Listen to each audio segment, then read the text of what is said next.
Carolina Cobras. If I take that field, if my game starts to slide, I have no fear. If my brother got my gun. Catch them all season long. That's all we got. On your home for Triad Sports.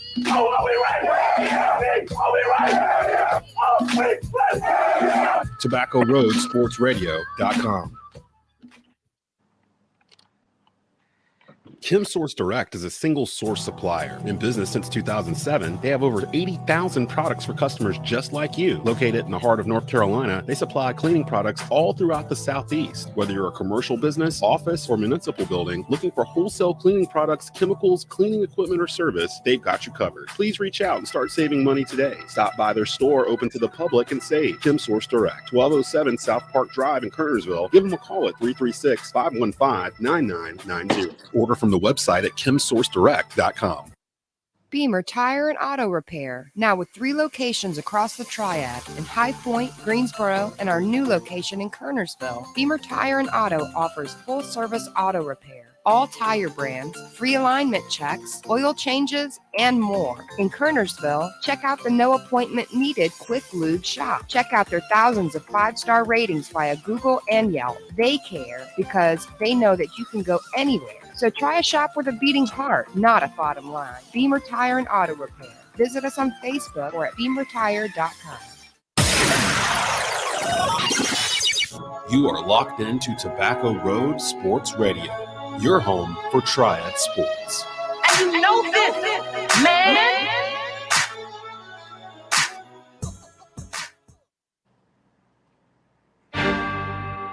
Like to have everybody's attention for a moment.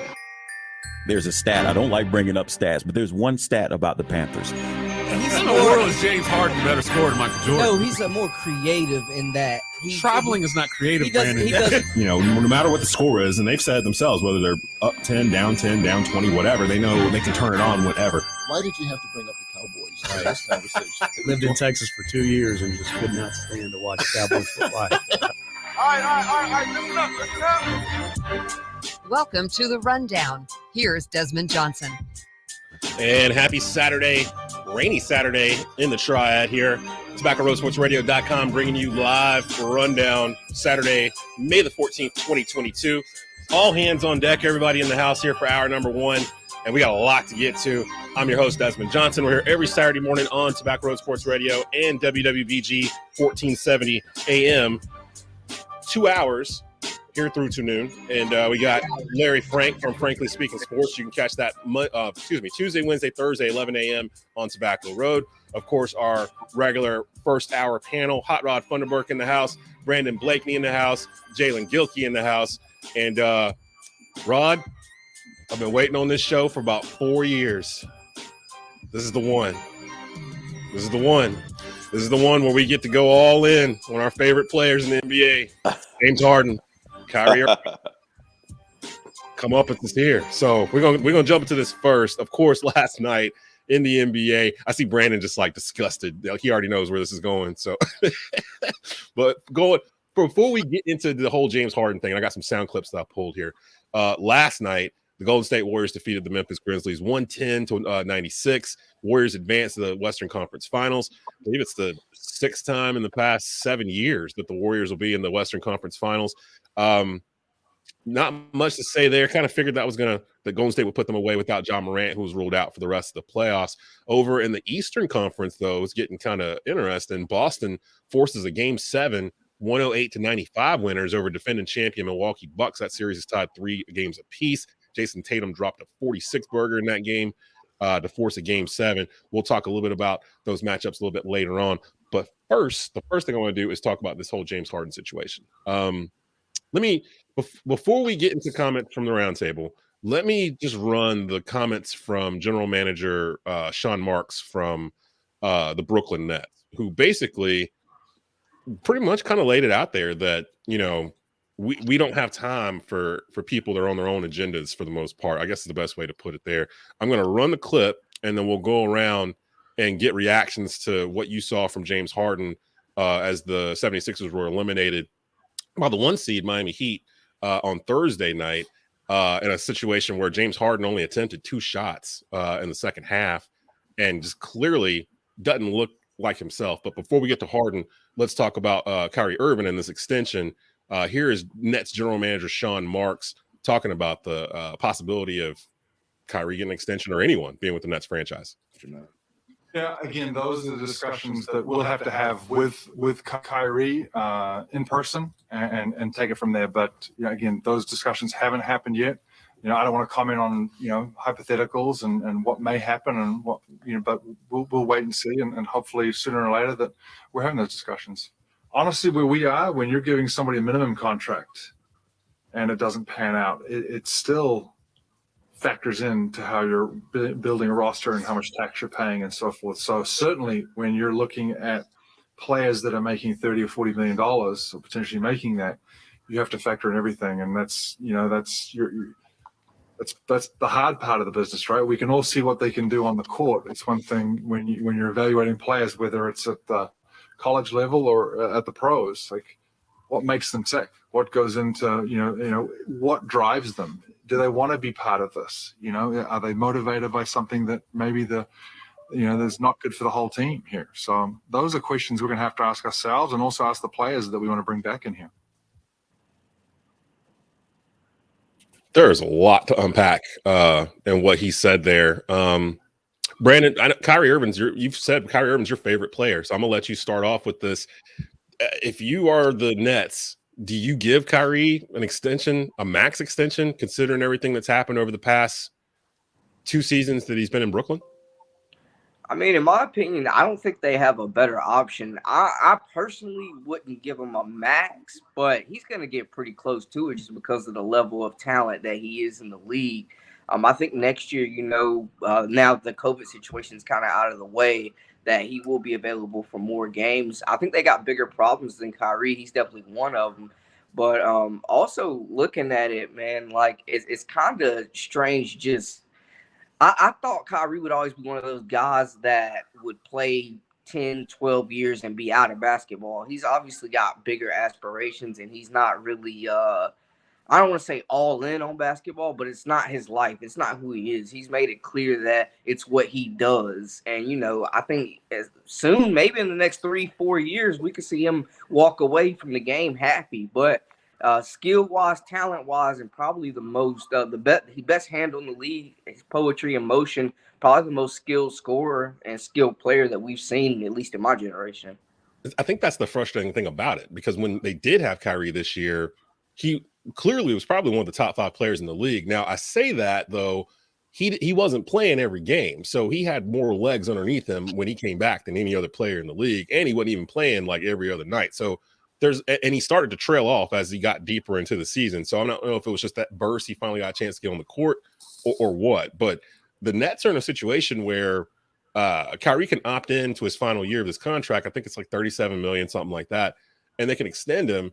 You run the risk of maybe irritating Kevin Durant, who, for all intents and purposes, came to Brooklyn because Kyrie urged him to come there. So can you trade off Kyrie or do something with Kyrie and keep Kevin Durant and build around him? Is that what Kevin Durant signed up for? So that's really the question. Jaelen, what are your thoughts on this? Because I'm having a hard time figuring out how to give him money. Yeah. And honestly, this whole situation has just been very, I'm not going to say frustrating to me, but I can understand. Like, when I look at this whole Kyrie situation, I look at it through Kevin Durant's lenses, right? And even James Harden's lenses. It's like we all signed up and agreed to come together as a unit to possibly be a championship contender team, right? Due to injuries the first year, we're not really able to get everything rolling, and the trade happened in the middle of the season. Then to start off this year, we got one guy that doesn't want to, do what needs to be done so we can do what our goal is and achieve our goal. And so I think the biggest thing I look at it through this, if I'm the Nets, would I love to bring Kyrie back because he is a once in a generation type player. I'd have to do a 1 year or 2 year deal, and I'm sure he's probably not going to agree to that. But I can't give him more than a 1 year, 2 year deal because over the last 2-3 seasons, he's shown that he'll choose to himself over playing basketball, which is, I mean, I can't say there's anything wrong with that because he is an individual, he is a person. But at the end of the day, he shows that his commitment isn't always to the team, isn't to basketball, isn't to his friends. It's about what's best for Kyrie. So, like I said, it's hard to let a talent like that walk. But yeah, I try to give him 1 year, $20 million or whatever it is, 2 years, $50 million or something like that, just because I can't let that talent walk out the door. And if I do, then what do we do with Kevin Durant? Does Kevin Durant want to leave? Now it's just too many domino effects if I don't re-sign Kyrie Irving. So Sean Marks and the Nets, they're in a tough spot. Glad it's not my money. I have a huge problem with him choosing himself over this job because he's the one that put this together. Like, I have a major problem with him deciding, you know what, I don't have to be there when you convinced Kevin Durant to come, which by default convinced James Harden to come. You gave up so much as the Nets organization to put this together, and you've yet to see this team fully playing on the court. And Harden's gone now. You get back Ben Simmons, who never played. I mean, it's a weird situation where the trade with the 76ers, I can't say who definitively won that trade at this point with everything that's going on. Larry, would you give Kyrie an extension longer than a year or so? And if he doesn't take it, what do you do then? Well, first of all, I don't know if I'd even given him an extension because you got to say what's best for the team. And here you have a guy that doesn't do what's best for the team. You cannot take away the great player that he is.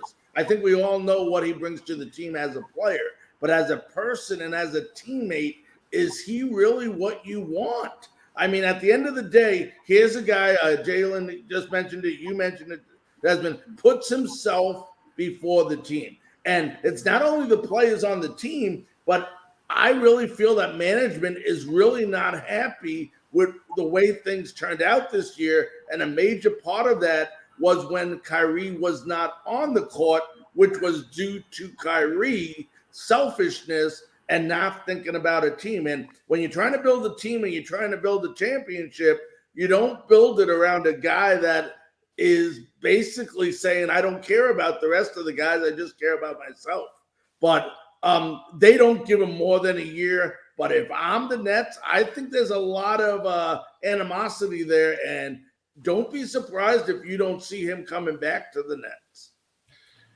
Rod, your thoughts on this? Because Kyrie's been one of our topics of conversation the past, really since the rundown started 4 years ago. He's just been there in the NBA conversation, regardless of what's going on with his team. And of course, this Brooklyn Nets team underachieved. A lot of it due to Kyrie just simply choosing not to be there. What do you think, looking at all this and seeing that that just fell apart for them? Des, you heard what the GM said. He said, hey, man, we need players who are available. We need players who are selfless.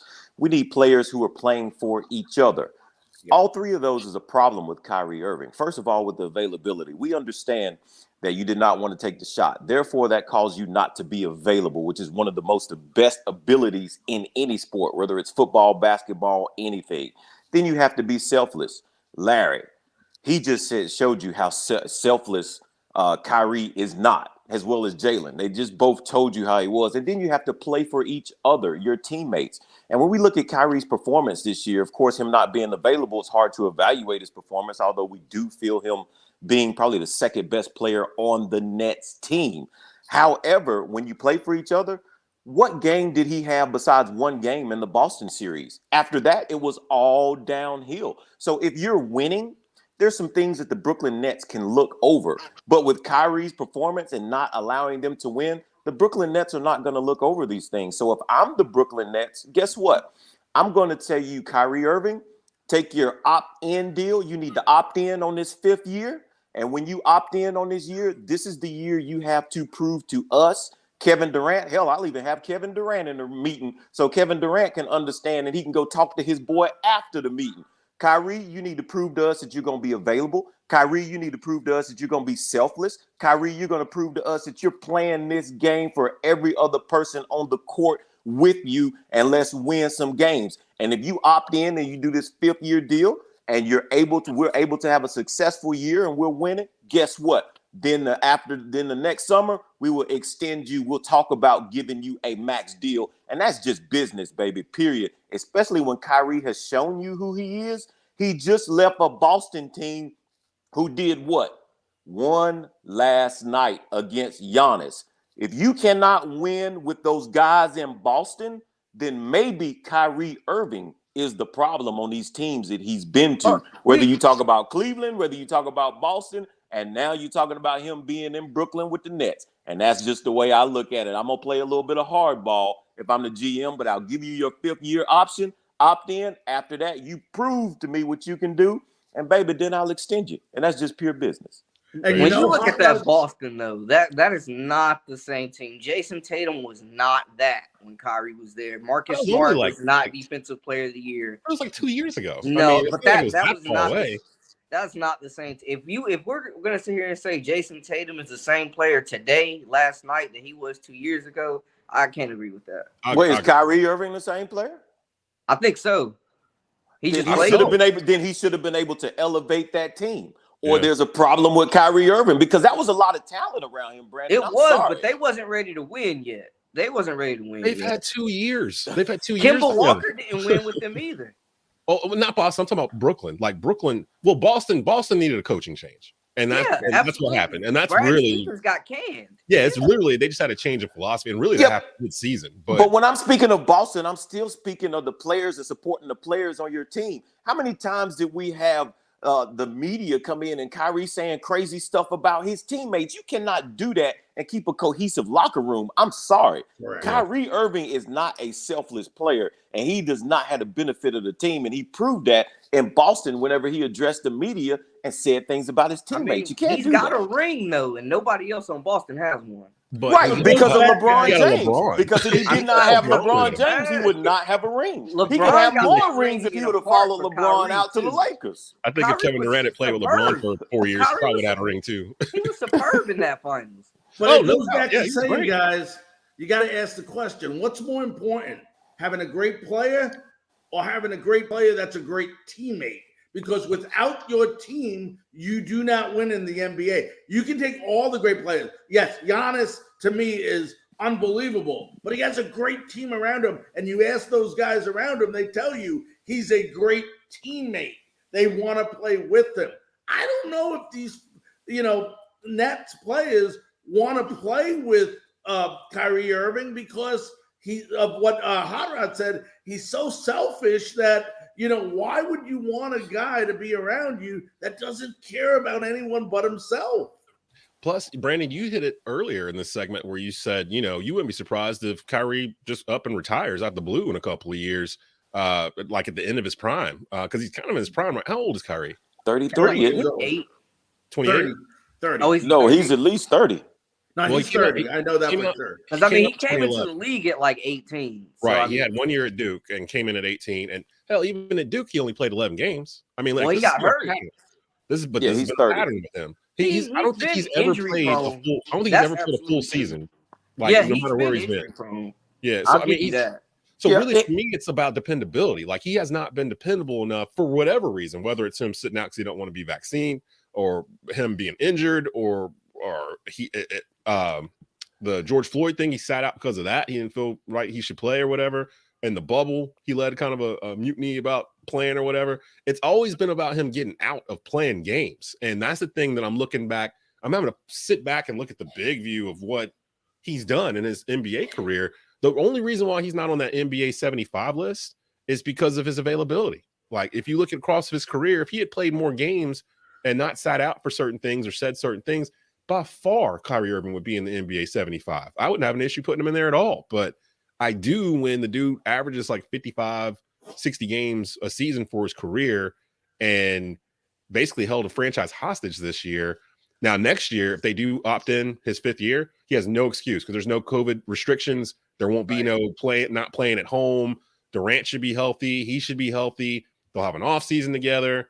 We'll see what happens with Ben Simmons. I still have no idea what that's going to happen or what that's going to be. But Brooklyn won't have any excuses next year regarding him. Yeah, I got with Rod on that. It's like a prove it year for him for sure. And there's I like Kyrie Irving. Don't get me wrong, but the way he's been acting, and maybe it's just the COVID years that have happened. But the last thing that I want to see happen to Kyrie Irving is he turns into the Antonio Brown of basketball. That is the last thing that I would hate to see happen. And you're right. He is gradually walking that line, and I would hate to see that. What we're gonna do. I'm switching two segments around. Jalen's having some internet difficulty, so we'll see if we'll be able to pop back in before the hour is over. I want to stay here on the NBA. I'll speak to the double. Here he comes. I'm gonna stay on the NBA. We're gonna take a break and come back, and then we're gonna address the James Harden stuff because that can fill a whole segment by itself too. I've got some quotes from Joel Embiid after that loss regarding James Harden's situation is different. James Harden's situation isn't the same as Kyrie's. Harden's is more of a matter of it feels like we're watching a car break down slowly, but he's got a situation where he can get a max of $250 million if the 76ers decide to opt in on this. My question would be, how? How can you do this? After watching what we just watched James Harden do since he got to Philly, should the 76ers even entertain giving him an extension? He's got a fifth-year option himself that'll pay him $47 million next year. My man took 2 shots in an elimination game in the second half on Thursday night. So we'll get into the James Harden 76er situation too. Plus, we'll get into some NFL. Which quarterback in the NFL has the most to prove coming up here for this upcoming season? So keep it locked here. It's The Rundown. You're listening to it on TobaccoRoadSportsRadio.com and WWBG 1470 AM. You're listening to The Rundown with Desmond Johnson. Beamer Tire and Auto Repair, now with 3 locations across the Triad in High Point, Greensboro, and our new location in Kernersville. Beamer Tire and Auto offers full-service auto repair, all tire brands, free alignment checks, oil changes, and more. In Kernersville, check out the no appointment needed Quick Lube shop. Check out their thousands of 5-star ratings via Google and Yelp. They care because they know that you can go anywhere. So try a shop with a beating heart, not a bottom line. Beamer Tire and Auto Repair. Visit us on Facebook or at beamertire.com. Blue Naples Pizzeria in Kernersville is now hiring. Come work for one of the best Italian restaurants in the Triad. Currently hiring dishwashers, cooks, front cashiers, and more. Great hours, great pay. Give them a call at 336-993-7707 or stop by and inquire at 1519 Union Cross Road in Kernersville. Start working this week. Blue Naples Pizza. Area softball stars. Register for the Diamond Star Softball Transfer Portal Showcase June 14th and 15th at Bob Lewis Park in Asheville, North Carolina. This showcase is for any player currently in the transfer portal or any JUCO player. Get the opportunity to showcase your skills in front of college coaches from all levels. Over the 2-day event, players participate in evaluations such as softball skills and metrics by College Sports Evaluations, drill and team practice participation, and playing in 3 games. For more information, visit DiamondStarEvents.net or email Coach Ben McKinney at bmckinney@DiamondStarEvents.net. Hello, my name is Sabrina Kuhn Godfrey. I'm running at large for the Board of Education. Making sure all students have quality, accessible, and equitable education is my priority. It would be an honor to serve our community as a member of the board. Vote Sabrina Kuhn Godfrey for BOE during early voting or on primary day, May 17th. Paid for by Sabrina Kuhn Godfrey for BOE. This is Coach Rez, head coach of your Carolina Cobras arena football team. You're listening to TobaccoRoadSportsRadio.com, your home for Triad sports. And you know this, man. Back to The Rundown with Desmond Johnson.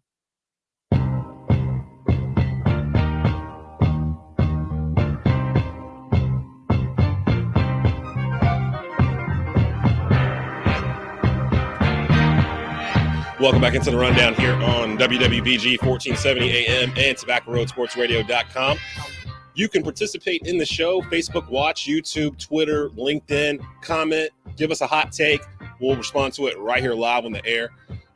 Desmond Johnson here with you, Larry Frank, Hot Rod Funderburk, Jaelen Gilkey, Brandon Blakney in the house for hour 1.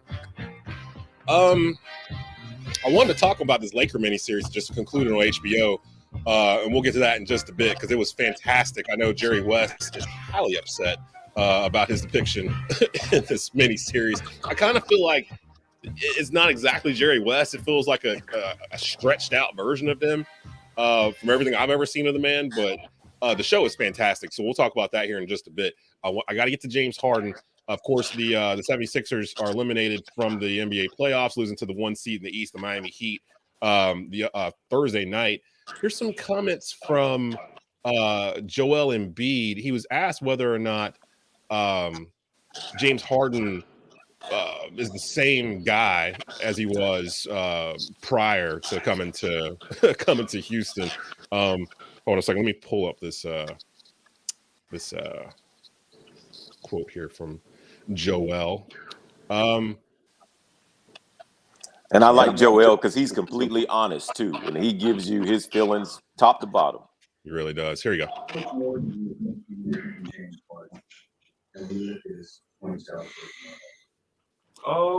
I mean, I don't know. I think he's been obviously.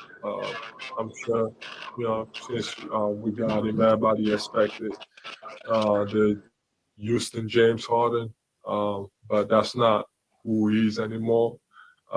He's more of a playmaker. I thought, at times, could have been, as all of us, could have been more aggressive. All of us, whether it's Tyrese or Tobias or, guys coming up the bench. And I'm not just talking about offensively. I'm talking about, as a whole, offensively and defensively. I didn't think we were good defensively as a team. That took advantage of a lot of stuff that we try to do defensively. And then offensively, just really everybody being on the same page. Obviously, only having probably, 3 or 4 months to all work together and try to figure it out. Okay, I'll be the first to say it. It looked like James Harden threw that game. Like it literally looked like he threw that basketball game. Some of the moves he was doing, I was just scratching my head like, why was he trying to do that? Like, why was he trying to dribble through 3 guys? It just didn't make sense. Larry, I see that you're like, I feel the steam coming out of your ears when we talk about James Harden. What are your thoughts on this? And what do you do if you're the 76ers? I don't know if anybody has a different opinion than I do on this, but it almost seemed like in that second half he quit on the team. I mean, I don't know if that's just a perception I got. Not saying he did it intentionally or whatever, but when you're watching that, if I'm correct, I don't remember. Did someone say he took like 2 shots? I think that we said 2 shots the second half. I don't even remember any of them. Okay, that's how few shots he took. I think they were 2 threes. Yeah, they were. There were 2 3-pointers. Yep. Okay, so I mean, why? And my question is why? And I don't know why. And Desmond just said, mentioned looked like he possibly was throwing the game.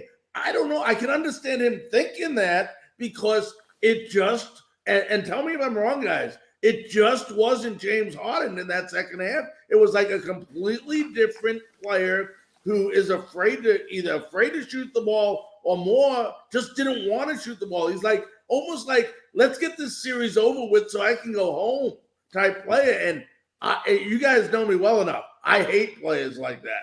I despise players like that. And I was never against James Harden. I like the idea of James Harden.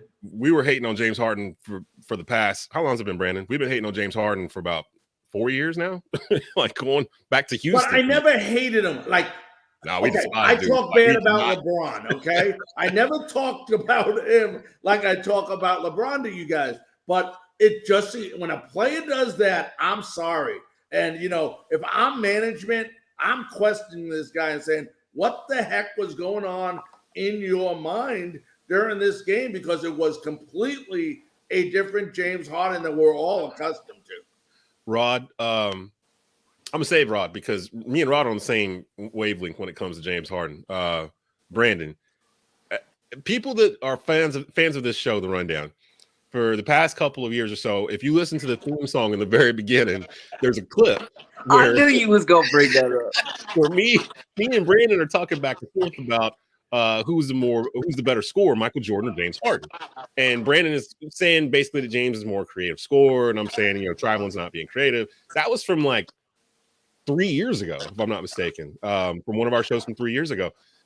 Tell me how you feel about James Harden today, because with the rule change and the way people are playing him, plus I'll give him a little bit of credit for injuries. Although I will say this, everyone keeps saying this whole thing about James Harden, his hamstring, blah, blah, blah. Have we heard the 76ers say anything about his injured hamstring at all? Like, have they made a note to mention that he's playing hurt? Have they given any kind of updates on the injury? Or is that just something we're carrying over from what he had before to explain what we're seeing on the court, which is basically him, basically like Jaelen Rose said, his Carfax is just like, you start reading, it's like, oh, he's got all these like accidents and stuff on here. Like, I didn't even know that was there.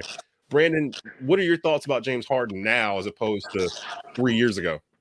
I still think at that point James Harden was, MVP caliber. I think he might have even won the MVP either the year after that. I think he's one of the most skilled scorers, one of the most creative scorers we've ever seen. I think he kind of changed his game whenever he got with the Nets. He was leading the league in assists for a while and became more of a playmaker, like Joel Embiid stated. I do agree with that. But I think since the rule changed, James Harden hasn't been Harden since then. We got to think about how he was averaging almost 10 points just from the free throw line. And he's not getting those looks anymore. No. Guys Trae Young too. They both kind of fell back because they're not calling those calls anymore. And Devin Booker struggled with it at the beginning of the year too and began to pick it up. But I think the rule change is taking him some time to get used to. I also think maybe he's just overthinking it out there, man, trying to be so much of a playmaker that he's being a little bit passive of himself. And he's really kind of honed in on, instead of being like a combo guard, it seems like he's made that full switch to the point guard position. But I think with that, the rule change is really impacted him because he's not getting to the line like he was. I mean, he was leading the league in free throw attempts and points at the line for like 3-4 years straight. And when you take away 10 points per game that you're used to having guaranteed, it's tough. That's a good point, because he was down to like 21, 22 points a game with Philly, but those 10 extra free throws he was getting the previous couple of years. We're talking about a dude that was averaging 30 points a game for like 4 seasons straight. And before that, like 27 a game. So he really averaged at least 27 a game for like, how long was he in Houston? 8 years? Like about 6 or 7 of those years. And we saw peak James Harden. Jaelen, are we watching the end of James Harden? Because it feels like, I think we've all been spoiled by watching like Tom Brady and Aaron Rodgers and even LeBron play deep into their 30s. And maybe we've all started to think that's the norm going forward. It really isn't. Like Father Time, more often than not, is undefeated. Are we watching James Harden, who is now 32? I think he only played 2 years of college, 1 year. I can't remember when he came out. I think he played 2 at Arizona State. Yeah, so he came out, he was like 19. He's 32 right now. So he's played 10 years, I believe, in the NBA. Are we watching the decline of James Harden, or is this just a one-off? Well, fellas, I think y'all are missing it. I'm going to be honest. So far, we've missed it. This is who James Harden is. Every time it's win or go home, James Harden is the first one on the plane. Every time. Come on, some chicken. Like you can go back. You know what I'm saying? He already ready to go to Cabo. Once they lose that third game, he's already booked his villa. We saw that with with just Portland. what it is and who he is. Yeah. He was Portland like that against the Clippers when Josh Smith and Trevor Ariza saved the day. They were down 19 in the fourth quarter, and Josh Smith brought them back, and that's how the Clippers ended up losing that 3-1 game. They did that with James Harden on the bench. San Antonio. Yeah. Against the Heat in the finals. It's all over. Whenever it's time for his boys to go home, he's the first one on plane. And that's just what it is. That's his mental makeup. That's just the type of player he is, the type of guy he is. Now, is it the end of James Harden? I would say yes, because I don't know if he has taken care of his body to the level of the guys that he's competing against now. Yeah. So, also, I would say, yes, this could be the end of James Harden as we know it, just because he's done too much irreversible damage, and he spent too much time not eating vegan or whatever Chris Paul and Tom Brady and the boys do to still play and have that longevity. he out. You know, he like his fillets with Oscar on top. You know what I'm saying? So he like him in Magic City. So like just, yeah. I'm not gonna say it's No, them I'm not gonna wings say it's is sad greasy. because this is who he is, but popping in there. That's what I'm saying. So it's like I just don't get it. But y'all boys can act surprised all y'all want. I'll tell you that I've been screaming this from the rooftop. This ain't really, he's not a needle mover because once his back against the wall, it's time to go ahead and touch the beach. Oh, this ain't a surprise. To touch the beach. This ain't a surprise. Rod, this ain't a surprise at all. We've kind of suspected this about him for a minute. And honestly, I kind of want to bring this around full circle because these playoffs actually kind of feel like a passing of the torch, sort of. Like we've had like the same top 10 guys in the league really for the past 5 or 6 years, it feels like. And it's the usual suspects, LeBron, Durant, Kyrie, Harden, all these Embiid, all these guys that we're talking about. But it feels like this year is a little different. It started last year with Bucks and Suns in the finals and Giannis winning that ring in the manner he did it. But this year really feels like a changing of the guard where James Harden is not a top 10 player anymore. I'm sorry. He's not a top 10 player. He can't get past people. He can't get that shot off. To Brandon's point, he can't get to the foul line. So he's become almost like he'd be a good third piece on a team like he would have been in Brooklyn, basically. He would have been the third piece there. Rod, does any of this surprise you? And if you're the 76ers and Daryl Morey, who have a relationship with James Harden, is the reason why he's there, what do you do? Because we just heard Joel Embiid's comments, and he knows he's not the same player. He's vocalizing this out loud. So if he's saying, James Harden isn't the same player, how in the world can you justify, if you're Daryl Morey, giving a $250 Supermax extension to James Harden at age 32, where he'll be making over $50 million a year at age 36, 37, 38? How do you even do this if you're the 76ers? Because you gave up a lot to bring him in. Well, I think, Morey and James Harden really do have a good relationship, and I think they're going to wind up working something out, not because they should, but here is why I think it will happen. And a lot of it has to do with the history that you guys have just said concerning James Harden. To me, James Harden and Kyrie Irving, they are pretty much cut from the same cloth. So there's a different aspect. We can't say that. I feel you, but you can't say that. Well, let me finish first, and then you can come back and say whatever you think. But they're cut from the same cloth in this way is what I mean. From the selfless aspect of what we had just discussed, availability, selflessness, and playing for each other. So they're cut from the same cloth in the selflessness aspect. And this is what I mean. Everywhere James Harden has been, he has had some great teammates. Let's look at Oklahoma.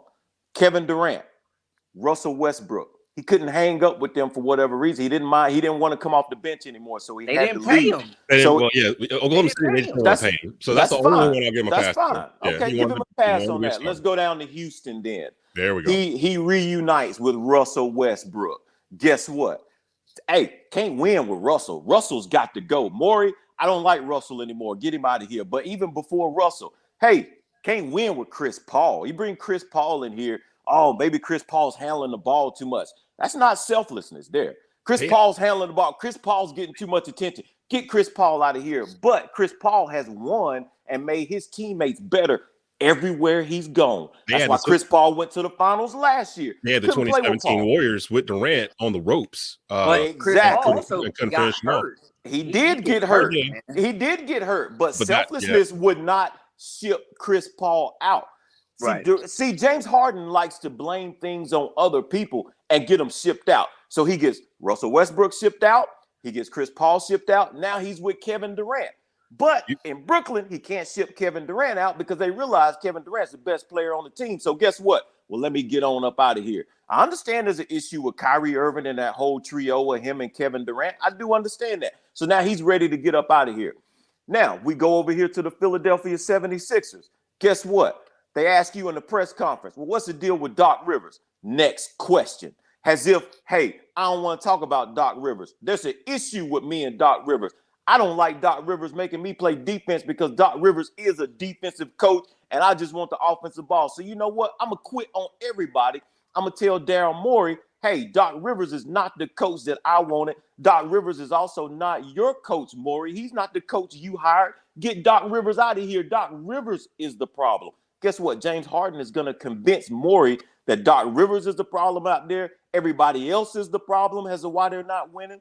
They're going to ship Doc Rivers out. Maury is going to give James Harden a new deal. And then finally, when Maury is about to lose his job because of James Harden, he'll realize maybe James Harden is the problem. See, like I said, under the selflessness, they cut from the same cloth, Jaelen.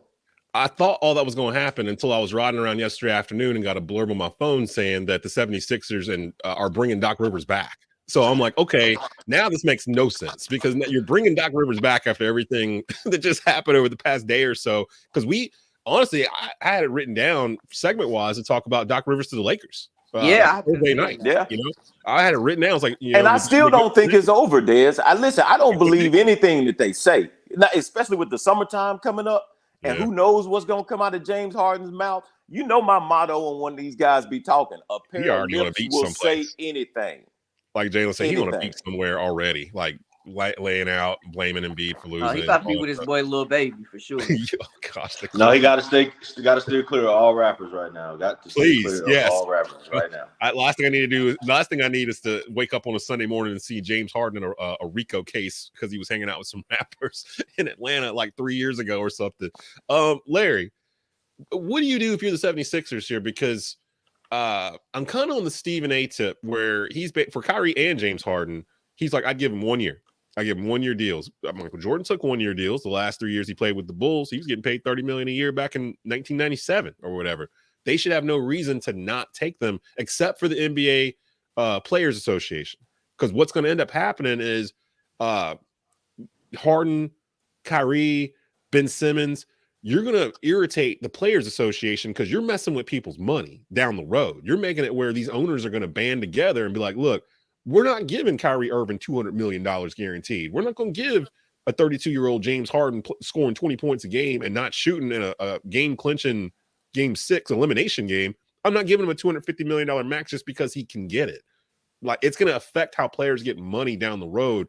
And the other players, I don't know if they've seen this yet, that far down. But what are your thoughts on this? If you're the 76ers, do you give him a max deal? Do you offer him something less? Do you give him 1 year? Do you just get rid of? Like, what do you do with James Harden right now?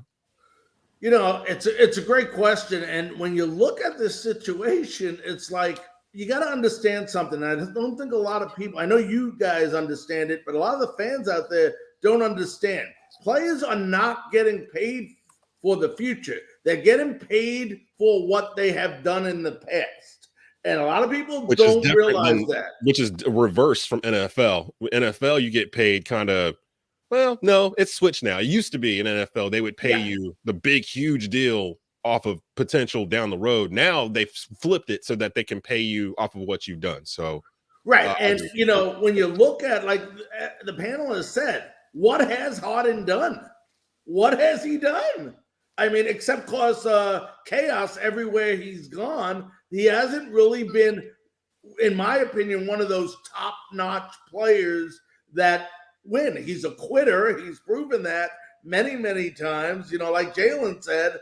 And at the end of the day, I'm sorry, I have a completely different thought process when it comes to guys who are not team players. My opinion has always been get rid of them, and you can do more with team players than you can do with one star. And I've always been that way and always had that thought process. But at the end of the day, you know, I don't know if I'd even bring him back. I mean, he hasn't done it. Anybody that quits on my team, why the heck would I want to bring that guy back and have that type of chemistry on my team rather than have a winning culture? That's not a winning culture when a guy quits on you. Why do you? I don't care how many points he scores. There's other people in this league that can score 21 points a game that you can pay a lot less to than James Harden. So if I'm I wouldn't even bring him back, but I think they're going to try to get him to a 1 year deal to answer the question. But if you're asking me if I was the GM, what I'd do, you're gone, buddy. You quit. Get the heck out of here. They run the risk of alienating Joel Embiid, who is entering the peak of his career right now. I feel bad for Joel because you could hear it in that press conference where there was things he wanted to say but knew he couldn't say it.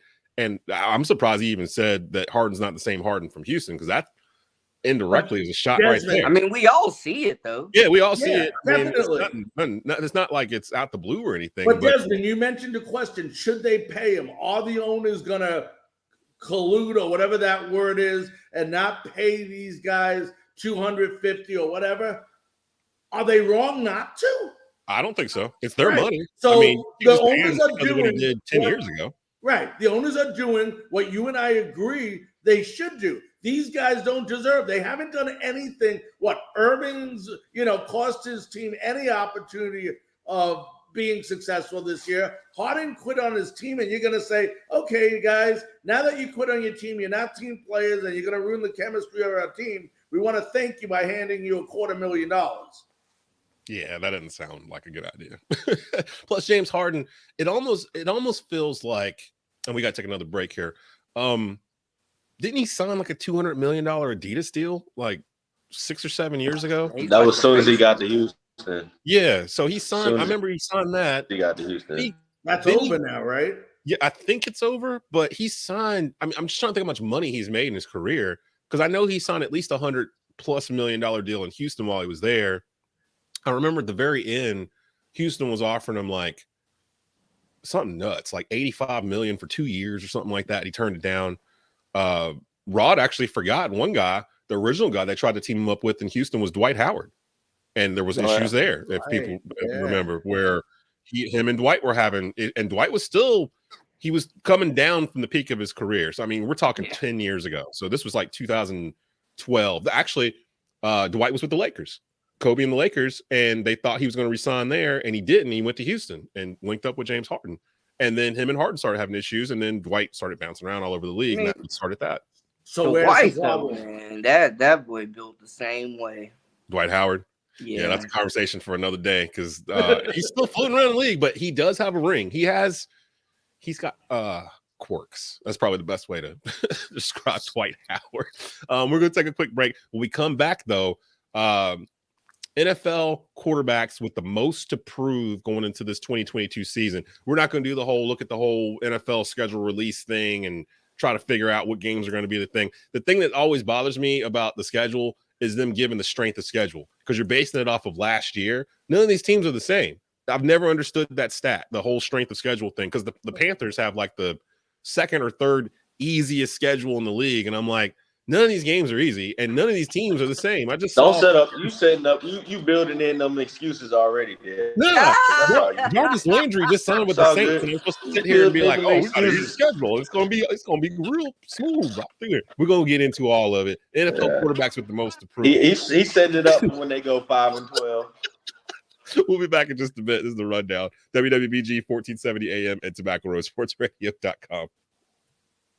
You're listening to The Rundown with Desmond Johnson. You deserve to get good service and great rates. At State Farm, we get it. And we're here to help, because with every State Farm policy, you get good neighbor service and you get surprisingly great rates. So what are you waiting for? Get going and talk to a local State Farm agent about your surprisingly great rates today. Like a good neighbor, State Farm is there. Individual premiums will vary by customer. All applicants subject to State Farm underwriting requirements. When you want the real deal, call State Farm agent Susanna Nunn in Kernersville today.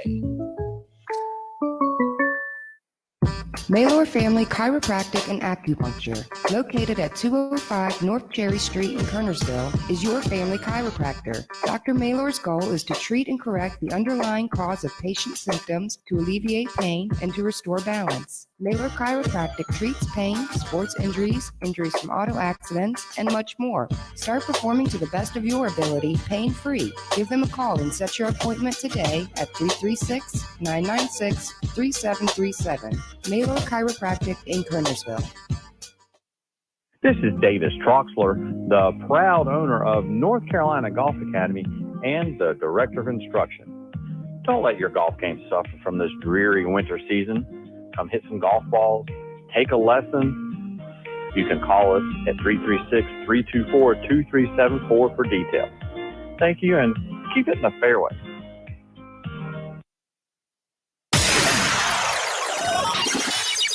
You are locked into Tobacco Road Sports Radio, your home for Triad Sports.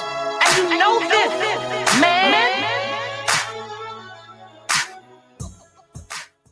Back to the rundown with Desmond Johnson.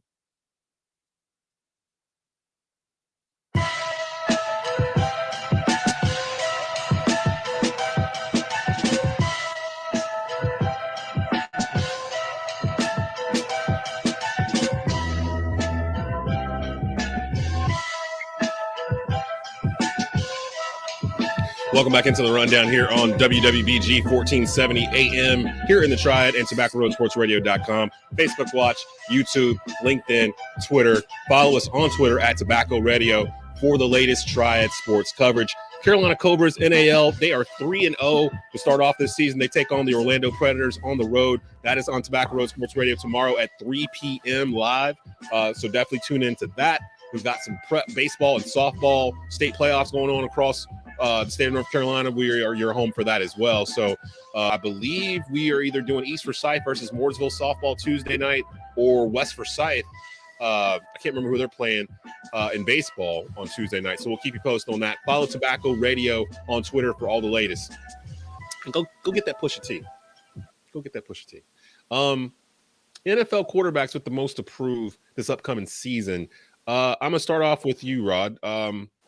Out of all the NFL, there's been a lot of moves, a lot of trades, rookies coming in.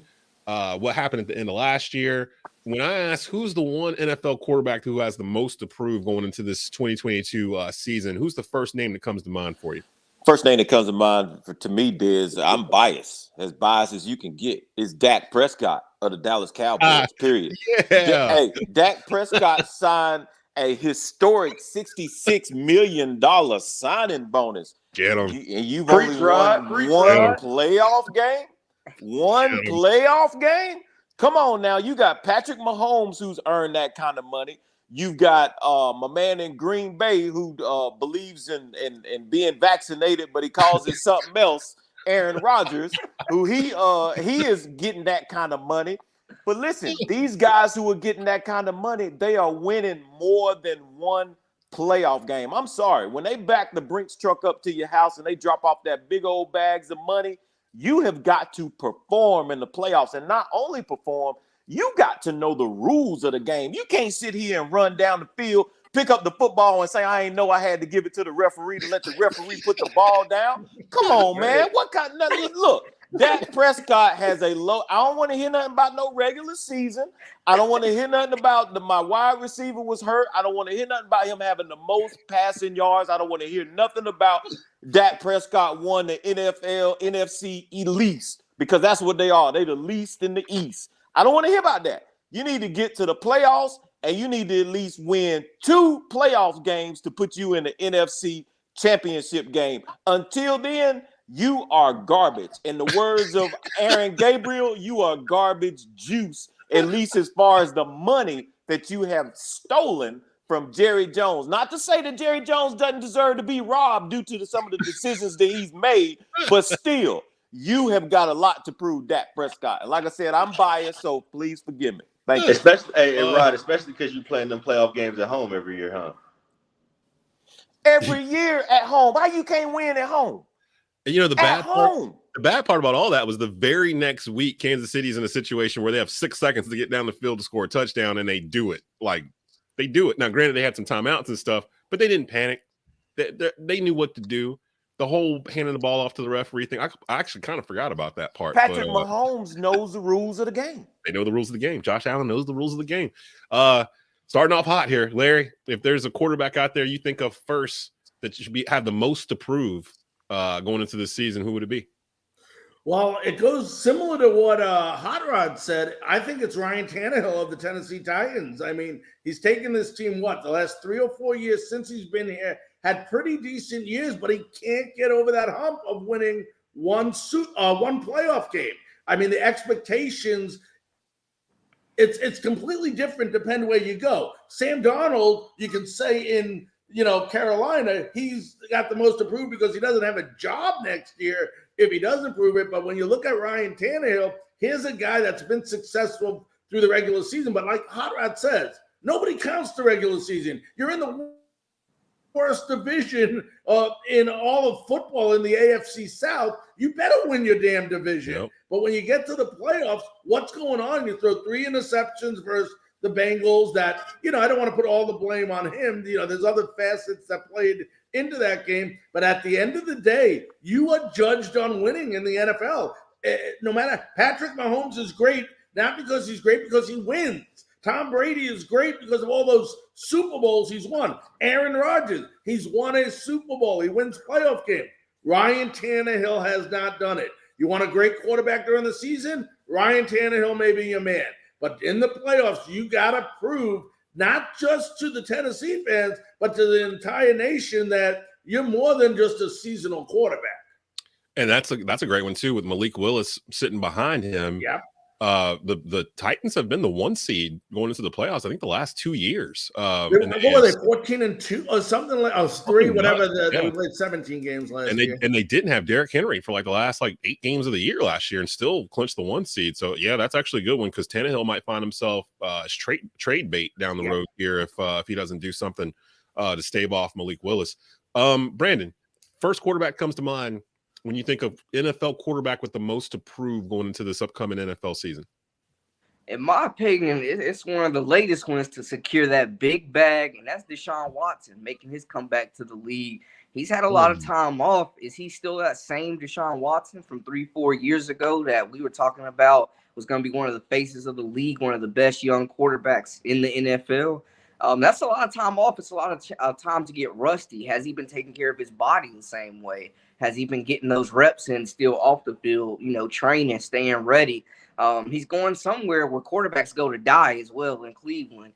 So him being hailed as the franchise savior for them, they gave that man a lot of money, and he's coming in with some big expectations. Is arguably he's the biggest star in the state of Cleveland, or the city of Cleveland. So I think Deshaun Watson, all eyes are going to be on him. That's a good one too. We don't even know if Deshaun Watson's going to be able to play. That whole situation in Cleveland is weird right now. Baker Mayfield's still there. The Browns don't want to pay any of his salary, really. All these other teams are sitting around like, well, we're not going to trade you for him, so you're going to have to cut him because you've already said he's not going to be in the quarterback room going forward. So someone's going to have to eat a loss there, and they don't even know if Deshaun Watson's going to be able to be available week 1 because all that's still ongoing. Jaelen, the first quarterback that comes to mind when you think of a quarterback that has something to prove going into the 2022 season? The list is expensive, and everybody that has been addressed so far, I had them on my list. It's 2 names that, 3 really, that haven't been said yet that I really think have the most to prove this year. 1, Russell Wilson. Denver gave up. Denver gave up everything to get Russell Wilson.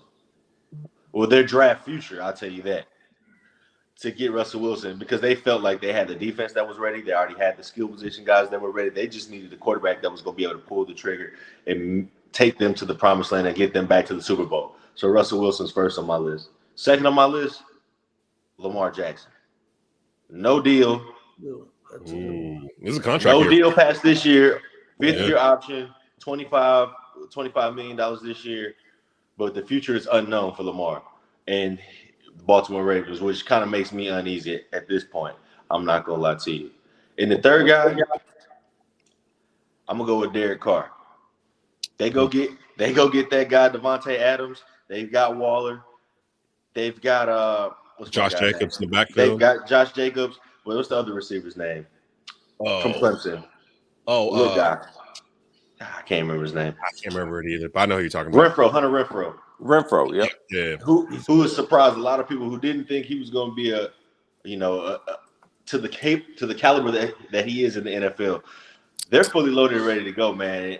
And it's really either Derek Carr or they're going to have to move off him too. I think they just gave him a 2-year extension, but still they didn't commit to him really long term once again. And so I think those are the 3 guys that have the most to prove this year at the quarterback position. And honestly, number 1 on my list would be Baker Mayfield, but we just don't know what the situation is going to be because his career could be over. Like I think too, Kyler Murray is on that list as well. Well, guys, let's not forget. half the Let's not forget Daniel Jones of the Giants either. I mean, there's a guy that's Larry. It's hard to remember him sometimes. Yeah, that right, guy. exactly. That But guy's Tyrod Taylor is sitting in the back burner. You're the right quarterback of there, Gotham waiting. City, and we can't remember your name. Yeah, you got something to prove, buddy. Now I know he had Saquon Barkley behind him, and I know he lost Odell like a couple years ago. And the Giants are a hot mess. So yeah, but he was the number 1 quarterback taken in the draft. I'm sorry. 10. They picked him number I agree. 9. So yeah, he's got something to prove. I got 2. 1, Joe Burrow, Cincinnati.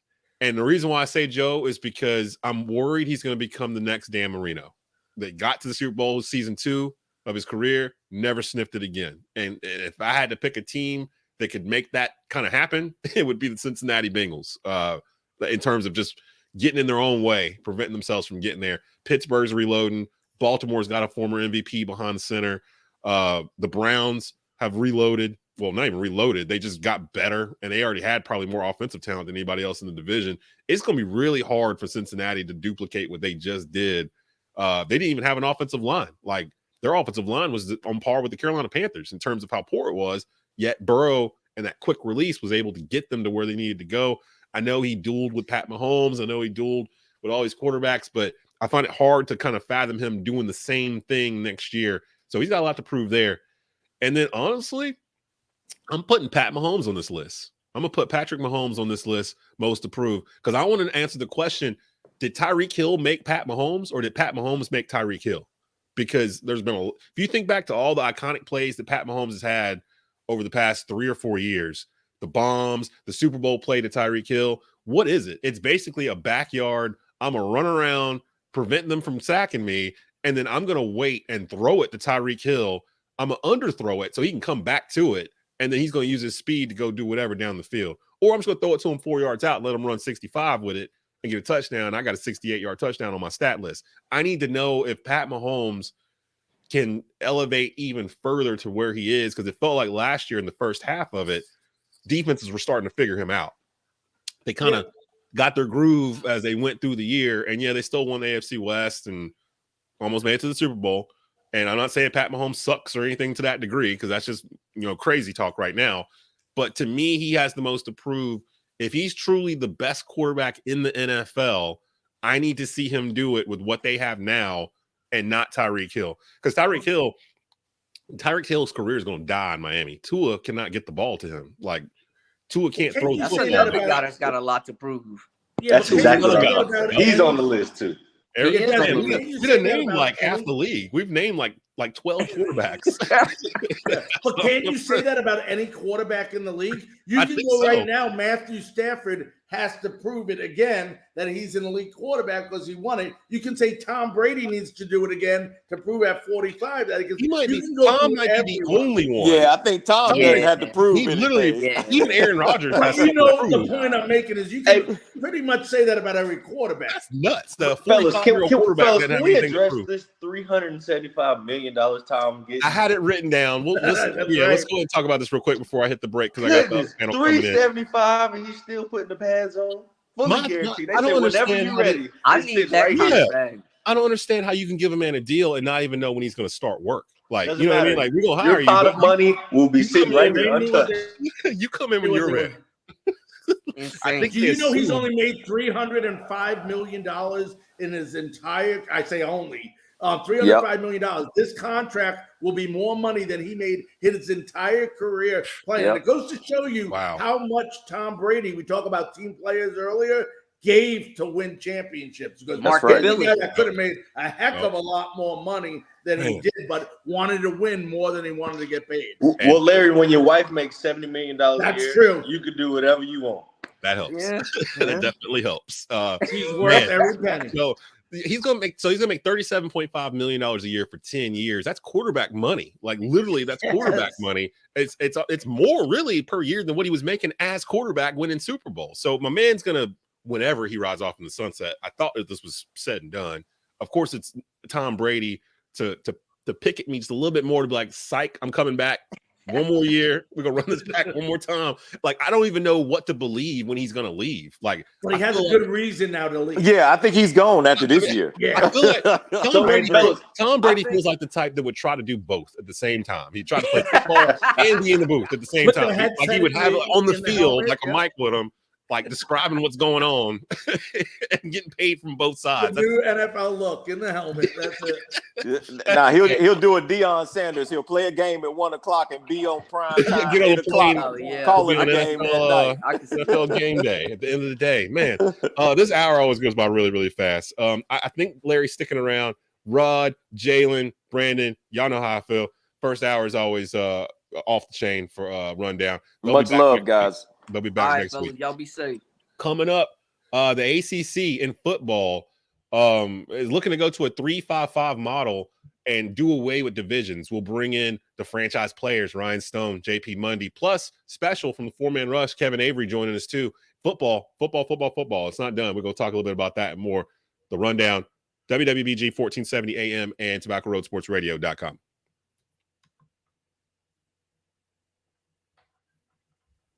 You're listening to The Rundown with Desmond Johnson. Blue Naples Pizzeria in Kernersville is now hiring. Come work for one of the best Italian restaurants in the Triad. Currently hiring dishwashers, cooks, front cashiers, and more. Great hours, great pay. Give them a call at 336-993-7707 or stop by and inquire at 1519 Union Cross Road in Kernersville. Start working this week. Blue Naples Pizza.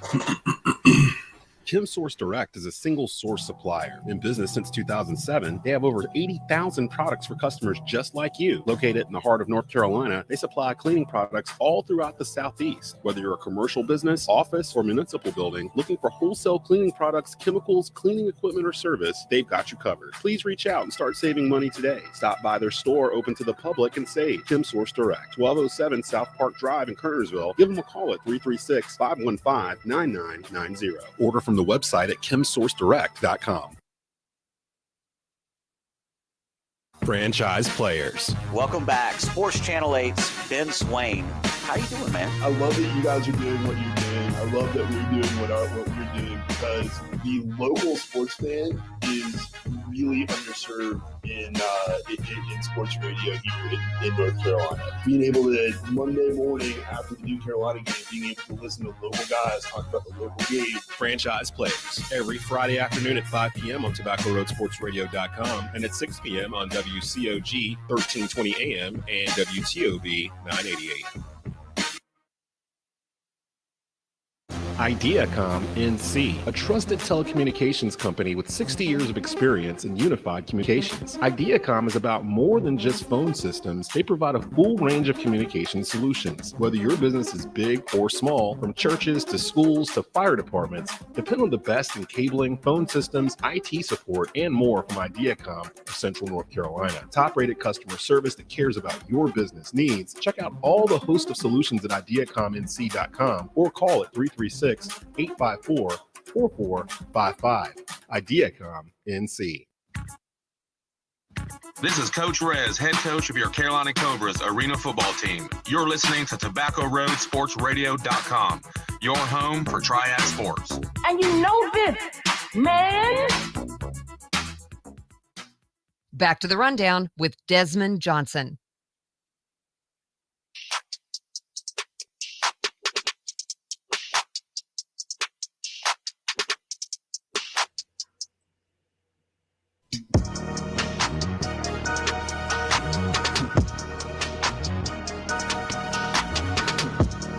Welcome back into the rundown here on WWBG 1470 AM. We're here live for 2 hours every Saturday morning here across the Triad. And of course, you can get to us at TobaccoRoadSportsRadio.com. Desmond Johnson, I'm your host every Saturday morning, joined by Larry Frank, host of the Frankly Speaking Sports Show, Tuesday through Thursday, 11 a.m. on Tobacco Road Sports Radio. We are blessed to have the franchise players in with us on this Saturday morning. Ryan Stone, JP Mundy. Check them out every Friday, 5 p.m. on Tobacco Road and 6 o'clock on WTOB and WCOG in the Triad. And, of course, my main man, Kevin Avery from the Four-Man Rush brand and podcast here with us as well as we talk some NFL action. Before we get into the NFL and the Panthers are still apparently in the market for a veteran quarterback, and we'll pick Kevin's brain on who that might be here towards the bottom of the hour. Guys, the ACC had their winter meetings this week, and franchise players actually talked about these winter meetings. You can find that podcast a little bit later on today on the Tobacco Road Podcast Network, where they discussed what was talked about during those meetings. The ACC looking to move to a 3-5 format in football. Basically, what this would do, each team would have 3 annual rivals, and you would cycle in 5 new opponents per year. So you would play, say, just to make it easy, say you're Carolina, your 3 opponents are Duke, NC State, Wake Forest, and then you've got 5 teams in the ACC you're going to play against. That swaps out to the other 5 the following year. In this model, divisions would be eliminated. Top 2 teams would play for the ACC championship. This would allow the ACC to have every team play every other team home and away during a 4-year cycle. Right now, it takes about 12 years to do that. Let's start off with you, JP. Your thoughts on this in terms of should the ACC do this, and if they should, because it seems like a layup in terms of something they should do to increase the value of the league. Where would you put these pods? That's basically what it is. We talked about this, I think, during the COVID year when they did away with divisions, and we were all kind of putting together these like pods of 16 for them to kind of do and then play against the other ones. How would you go about doing this, and where would you put, say, like the North Carolina schools, the 4 Tobacco Road schools? Would you group them together, or would you mix that up? Because you do have other rivalries like Carolina, Virginia. It's like the oldest rivalry in the South. How would you do this? I mean, I guess I'll address that one first. First of all, North Carolina is not going to want to play Wake Forest every year. That's the reason we're in the same. That's where the reason that their schedule is the way it is now, where Wake Forest and North Carolina have to meet in a non-conference game. The powers that be at North Carolina will not allow that to happen because it drags down a strength of schedule theoretically. Theoretically, historically. Doesn't make sense, certainly, for the Big 4 schools to play against one another. Absolutely. But my problem with this I think the scheduling model looks good, to answer your question, but I just think it's I just think it's the easiest thing for them to do because they've got bigger problems. The ACC has a major problem, and it has nothing to do with scheduling or the championship game. The ACC's major problem is the fact that there's a huge revenue gap between the conference and the SEC and the Big Ten. The ACC signed a disastrous TV deal with a big, thick glass ceiling on it, and it's going to be years digging out unless something miraculous happens with Notre Dame. And I don't see that happen because Notre Dame's a smart business partner. So I just saw I think it was yesterday. I just saw that the SEC, from the SEC network, each team got an additional like $59 million or something like that because they made more profits than they expected to or something. So you're talking about 14 teams making an extra 14 schools making an extra $60 million a piece off of what they made last year. The SEC is just a monster in terms of when it comes to football and them just controlling the narrative on the whole thing. And at the end of the show, we're actually going to talk about college football and basketball and NIL. And is it ruining the sport? Because it does feel like we're kind of veering towards a way where in 10 years, I could see college football splitting off from the NCAA completely. And you just have your 4 super conferences, and they dictate who makes the playoffs and all this stuff with the revenue, with TV money and stuff like that. It seems far-fetched, but it feels like we're heading that way with college football. Ryan, your thoughts on this? Do you think it's a good idea for the ACC to drop these divisions? And to JP's point, should they make a hard play for Notre Dame here? It feels like they're kind of just circling each other at the dance. Like neither are really making a push to really make it happen. But if I'm the ACC, I use 2020 as the reason why Notre Dame should come in, because Notre Dame was using that reason to not come in, that they wanted to be able to compete for, playoff berths or whatnot. ACC gets 2 berths in 2020. Clemson and Notre Dame play each other twice. Best for the league. Now, of course, they both got blitzed in the playoffs. But besides that, what are your thoughts on all this in terms of getting rid of the divisions? Well, there is no play for Notre Dame. because Notre Dame has their own TV package, and they're never gonna turn it down. They make more money by themselves than they ever would in the ACC, the way things are currently constructed. So that's never going to happen. And they're put on a pedestal because of it too. Yes. Like you have to say, like all the divisions and Notre Dame. Like you have to And separate you also- them from everything. And they haven't even, like, with streaming and everything, Notre Dame hasn't even tapped into like Paramount Plus yet, which they could do with NBC and do like their own behind the scenes type of show or coach's show. Like there's a lot of options there for Notre Dame that they haven't even explored yet with streaming and Paramount Plus. It's not Paramount Plus, it's Peacock. Peacock. You're right. Yeah. Peacock. And they were on Peacock last year. I do remember them streaming Notre Dame games to Peacock. And you're right, that is an avenue they haven't explored yet. And that's without and the ACC money that they're getting. They're getting ACC money anyway. Yeah, there's no reason for Notre Dame to do away with what they currently have, unless and you can make the strength of schedule argument, but they already schedule a pretty tough schedule, so I don't think that's not really. There's really no reason for them to join the ACC in terms of finances or in terms of strengthening their schedule.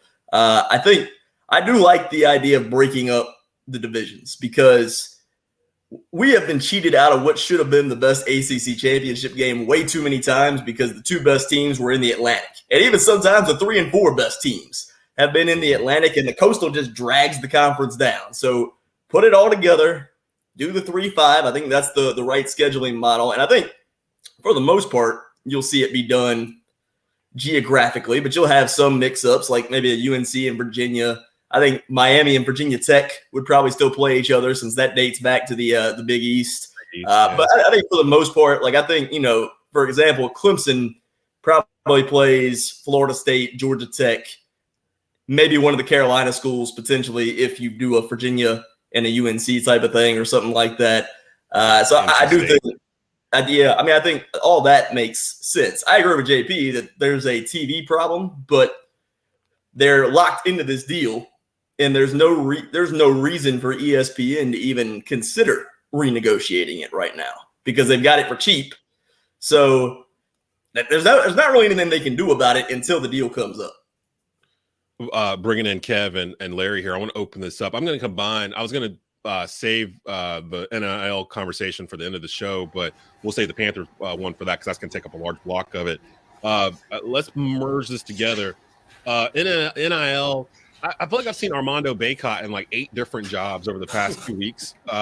He was on Outer Banks, that Netflix show. He's got some kind of new endorsement thing going on. Like my man's getting bags of money. Like after he announced he was coming back, I'm starting to wonder. And I actually found Deion Sanders, head coach at Jacksonville State, had a great comment earlier this week regarding NIL, where he basically was saying that when you start paying young men this kind of money, where they're making more money in college than the college coaches that are trying to coach them, you're unintentionally creating a problem down the road. And he's saying you're starting to feel this now. Deion said that? Yeah, Deion said literally stole a recruit because he gave him $1 million. Like how is Deion saying this? Like that don't even make sense. To Deion's defense, that wasn't his million. He didn't give him $1 million out of his own pocket. But yeah, he basically said he put it on Twitter. It was Wednesday. It was a 1-minute video. When you start paying athletes like they're professionals, you get athletes acting like they're professionals, and you don't have staffs large enough and equipped enough to handle a young man with money. Let me go deeper. Handle a young man that's making more money than some of the coaches on the staff. The way he wants them to deal with it is to add more football staff members. So it sounds like he's complaining that they don't have enough to deal with it. That sounds like a Jacksonville State problem. That doesn't sound like a Florida State problem or a Oklahoma problem or Alabama problem. But we are starting to see there are rules in place where, you still can't be a booster and just give a kid money and he comes on board without a scholarship. Like you still can't do that technically, but they weren't really in Pittsburgh. Right, unless you're in Pittsburgh. Now, because of what happened with the wide receiver up in Pittsburgh last week, basically getting recruited by USC to transfer, this combination of NIL and the transfer portal has turned everything into this like wild, wild west of like college free agency. That's what it is. Larry, if you're first-year coach coming in for a Division I college football team. With the way the landscape is right now, wouldn't it be better to focus more on kids in the transfer portal than it would be bringing in 17, 18-year-old, rising freshmen that would have to grow into that role? Because that feels like that's where coaches are going. I mean, the transfer portal has its good points. I'm not a fan of the transfer portal. I never, except for certain situations where, a player may have a death in the family or an illness to somebody at home that they need to transfer, because there are good reasons for the transfer portal to be in place. But I think it takes the lack of discipline out of college football, because at any time a player you don't teach kids how to handle adversity by just letting them say, I don't like the coach because he told me I suck and I've got to sit behind this player, and then you let him go. I feel that they have to learn to become men and go ahead and handle adversity, because if football, and you hear Nick Saban say it all the time, it's more about football. It's about teaching young kids how to become men and handle society. Well, that's not teaching young men how to handle society, but just going somewhere else. That's number one. Number two, if I'm a head coach coming in, obviously the transfer portal is a good place to go. But this NIL is screwing everything up. I was in favor of NIL for a player making some money off the name, like jerseys and things like that. But now it's become a situation where if you're a booster of a Alabama, Clemson, one of these big time schools, and I'm using some SEC, NACs, all you got to do, the boosters that have the most money are going to get the best players because they just throw out that money. That's where it's out of control. It's not college anymore. It's almost like a G League in the NBA now, where you pay players to go ahead and come to your university. And, the whole aspect of college football, to me, has been ruined. There's nobody in control. As far as the ACC goes, shame on them for signing that stupid butt contract that they signed with ESPN. That's not college football or these universities' fault. This is the ACC. They have the wrong people in place making the decisions, where the SEC has I believe it's Stanky over there, who's a genius, going ahead and getting these unbelievable deals. But at the end of the day, no, I'll tell you what, this NIL is, to me, gotten way out of control. And if they have the boundaries that you mentioned earlier, then why the heck aren't they being held accountable to those boundaries? And the big word is accountability. Who's holding people accountable for not doing stupid things? Here we are as a booster. We'll go ahead and pay somebody millions of dollars to come to our school, but let's go ahead and kick Rick Pitino and these other basketball coaches out of a Division I school because they allowed an Adidas deal they knew about. What's the difference except one's Adidas and one's a booster? I don't know, and I'll never understand. But at the end of the day, college football in general is it's more like a minor league. It's a pro league that we're using college students. And to handle the money, I'm sorry, if you listen to what Dion's saying, part of it's right and part of it's wrong. It's funny because Dion's saying it. And I think that's what makes it, kind of funny, like Ryan said. But at the end of the day, these kids are getting money. They're not used to having money. Okay, some of them don't come from a place where they had the luxury of living like some of these other people that had that opportunity. Now you're saying take millions of dollars and we expect you not to get in trouble. Don't get in trouble. First time you're having money, you don't know. They need to teach classes in these universities that teach kids how to handle their money, what to do with their money, and not to hang around crowds just because they'll automatically become their friends because they have money. Kev, I want to bring you in on this. Are we watching the end of college football as we have grown to know it? Because it feels like we're heading to a different place. Like in some of those, I think it was in the ACC meetings, actually. I think they were having those kind of conversations where they were basically saying, we need to look towards the future of where we're going with college football. Does that mean they kind of hinted about it? Is it a different model? Do we break away? What are your thoughts on this and that? Would that be a detriment for them to break away from the NCAA? Because it doesn't feel like the NCAA is really doing anything in terms of college football, it feels like it's kind of running itself already. Yeah, well, my opinion is that, you know, the way things are currently set up, you know, anytime you start something new, you know, it's like when a new Xbox or PlayStation come out, you got to let the kinks get out first, you know, and before it gets fixed and done the right way. And I think this whole situation with the NIL is the same way. You know, I personally, I think they need to treat this. I do agree with Larry to a certain point that there needs to be some definitely some modifications to it. Personally, I think they should treat it like a secured credit card. You know, put some sort of cap or some sort of limitations to it, because you do that like based on sport or based on like how would you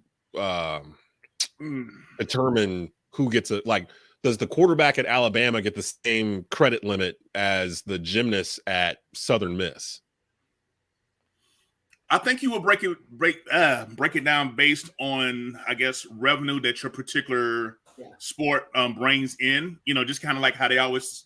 Des, I don't know if you saw the meme where I said you know, why WNBA players don't make as much as NBA that time, and people like, oh well, because WNBA don't generate revenue like the NBA. Kind of like the same thing, because at the end of the day, some money is better than no money, because for decades these college presidents have gotten billions off of these kids, you know, and they were comfortable with it. So I'm all for some sort of pay structure based on revenue generated, and your revenue is generated based off of your play, you know, so pay for performance. So I definitely think that there should be some, they should keep a form of compensation, but definitely have it more streamlined, have it more catered to the ability of the student and what they contribute to their, not only their team success, but to the college success as well. I do like the Desmond, idea that have happened here. There's two things that have happened with the advent of NIL. Number one, the NIL has exposed the fact that the rich boosters are always going to have always grabbed the best recruits. No matter, this is decades. I'm 50. Yeah. All right. They've always grabbed the biggest recruits. Number two, and I think I said this on franchise players last week or a couple of weeks ago, for years, everybody has tried to make college football into a big business. Well, congratulations. It's now a big business, and unfortunately, you have to treat a big business like a big business. So you either figure out a way to compensate these players, because I don't have a problem with anybody getting paid. If your football team generates $60 million a year in revenue to your school, and the face of your franchise is the quarterback, I don't have a problem with him making $8 million a year. Bryce Young signed $1 million NIL deal as soon as he stepped foot on Alabama's campus, pretty much last year. And now they're in a place with the NCAA is posturing again, and that's all that they can do, because the second they come for anybody's NIL deal that's already inked on paper, they're going to get hit with an antitrust lawsuit. Yep. So the NCAA, as far as college football, major college football is concerned right now, is their use is moot. It's over.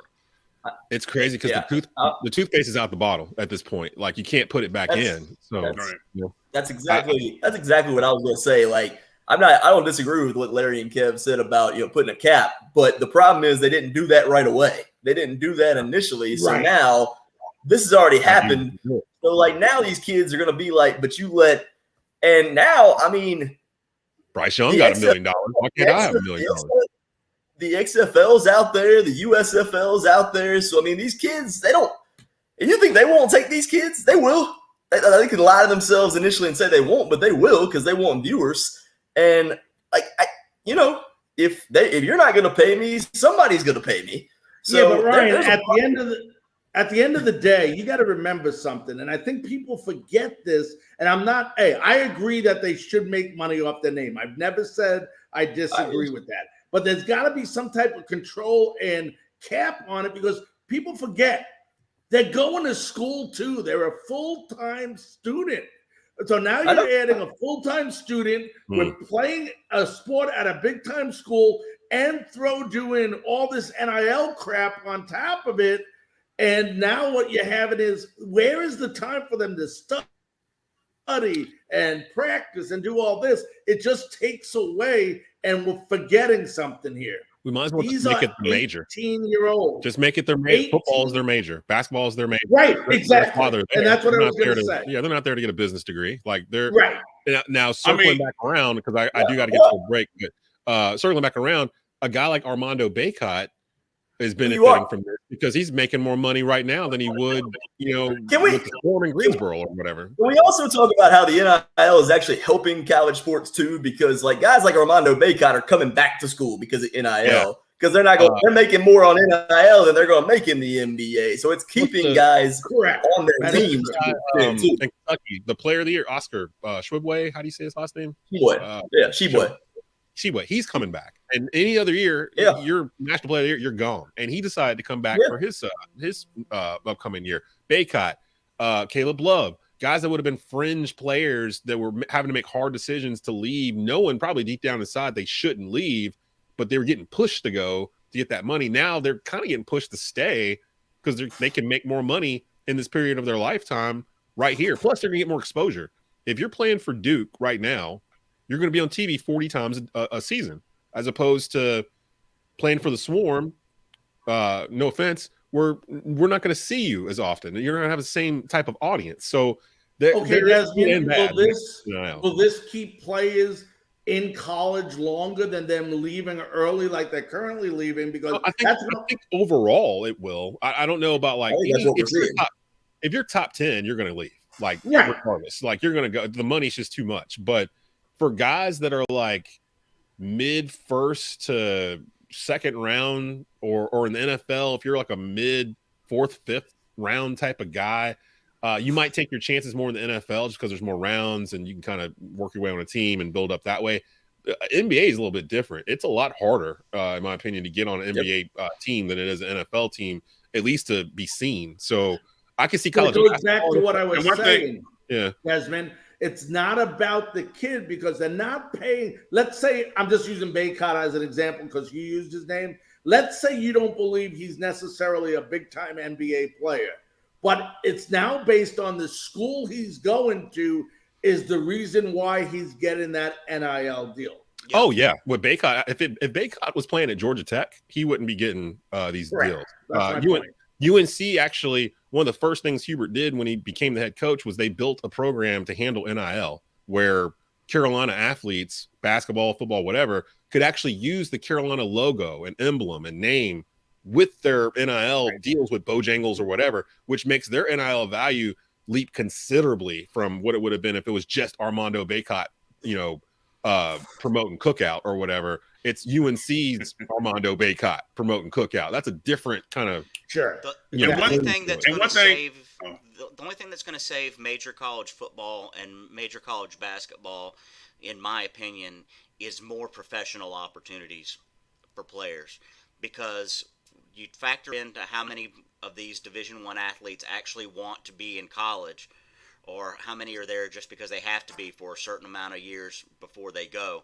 I think the more opportunities that players have to go elsewhere will help solidify college basketball. I don't know what it does to the quality of college football and college basketball, but if you want to save it, then there needs to be more opportunities. Kev, right.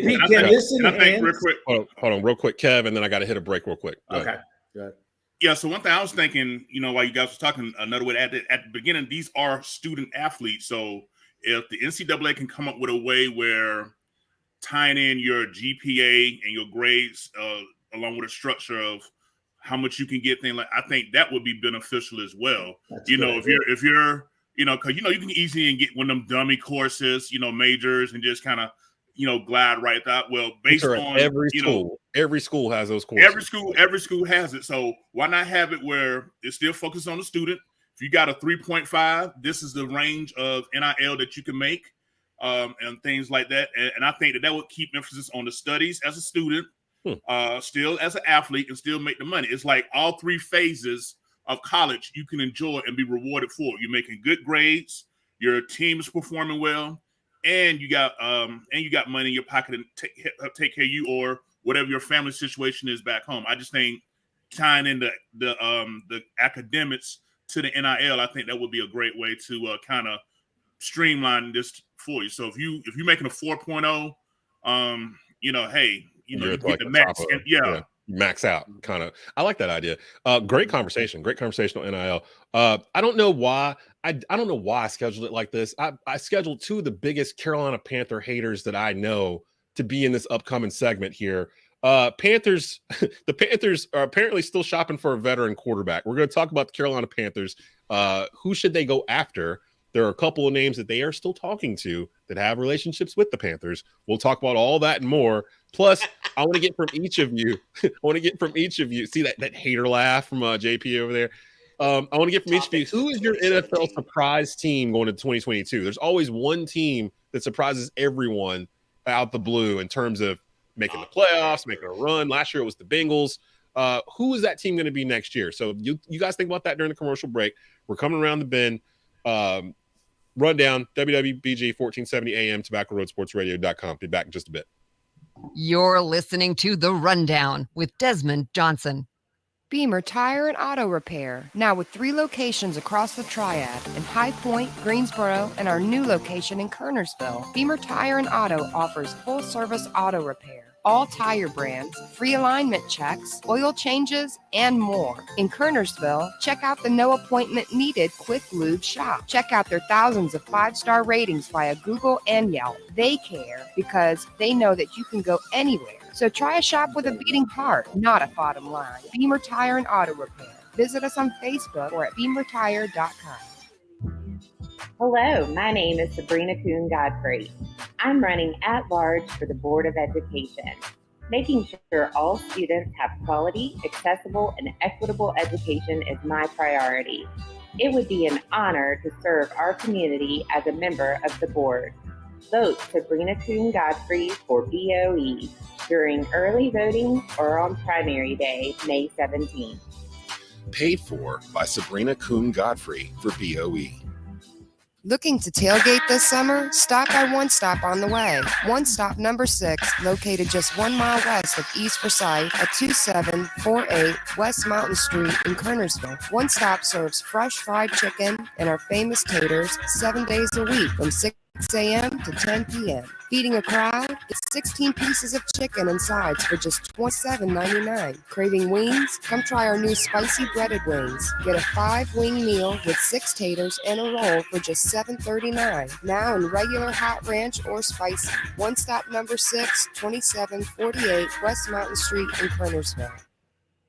Kim Source Direct is a single source supplier. In business since 2007, they have over 80,000 products for customers just like you. Located in the heart of North Carolina, they supply cleaning products all throughout the Southeast. Whether you're a commercial business, office, or municipal building, looking for wholesale cleaning products, chemicals, cleaning equipment, or service, they've got you covered. Please reach out and start saving money today. Stop by their store open to the public and save. Kim Source Direct, 1207 South Park Drive in Kernersville. Give them a call at 336-515-9990. Order from the website at kimsourcedirect.com. This is Davis Troxler, the proud owner of North Carolina Golf Academy and the Director of Instruction. Don't let your golf game suffer from this dreary winter season. Come hit some golf balls, take a lesson. You can call us at 336-324-2374 for details. Thank you, and keep it in the fairway. Back to the Rundown with Desmond Johnson.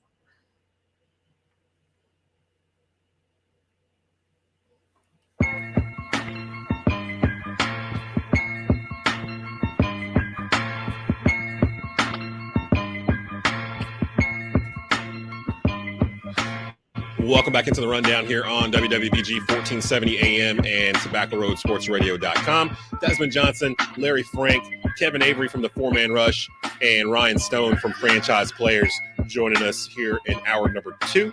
This podcast episode will be up along with the episode of Franchise Players from yesterday on the Tobacco Road Sports Radio Podcast Network. Definitely look for that here in a couple of hours. Carolina Cobras taking on the Orlando Predators tomorrow, 3 p.m. Sunday kickoff. That is a road game for the Cobras. They are 3-0 on the season. You can hear that NAL action on TobaccoRoadSportsRadio.com and WWBG 1470 AM tomorrow at 3 p.m.